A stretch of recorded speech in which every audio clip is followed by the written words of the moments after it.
સૌરાષ્ટ્રના બે એવા પ્રદેશ જેના નામ 900 વર્ષોથી ઇતિહાસમાં ગૂંજતા આવ્યા છે. એ છે સોરઠ અને ઝાલાવાડ, જેના નામ સોલંકી કાળથી જ પ્રસિદ્ધ હતા. મુસ્લિમ તવારીખો હોય કે અંગ્રેજી ઇતિહાસ, આ નામ બધે જ જોવા મળે છે. કવિ નર્મદ લખે છે કે સોરઠ સૌરાષ્ટ્રનો દક્ષિણ વિસ્તાર હતો, જેનું ક્ષેત્રફળ 5220 ચોરસ માઇલ હતું. સોરઠ દેશ સોહામણો, ચંગા નરને નાર. સોરઠ એ એકમાત્ર જમીન નથી, એ લોકગીતો અને દુહાઓનો જીવંત પ્રદેશ છે.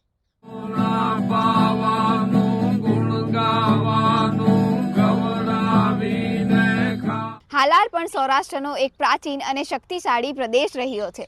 ઈસવી સન 1050માં જામ હાલાજીના નામ પરથી જામ રાવલે આ પ્રદેશને હાલાવાડ નામ આપ્યું, જે પછી હાલારના નામે ઓળખાયું. સોરઠ અને હાલાર માત્ર ભૂગોળ નથી, એ સૌરાષ્ટ્રની આત્મા છે. સૌરાષ્ટ્રના બીજા પંથકો વિશે જાણવા માટે અમારા પેજને ફોલો કરવાનું ભૂલશો નહીં.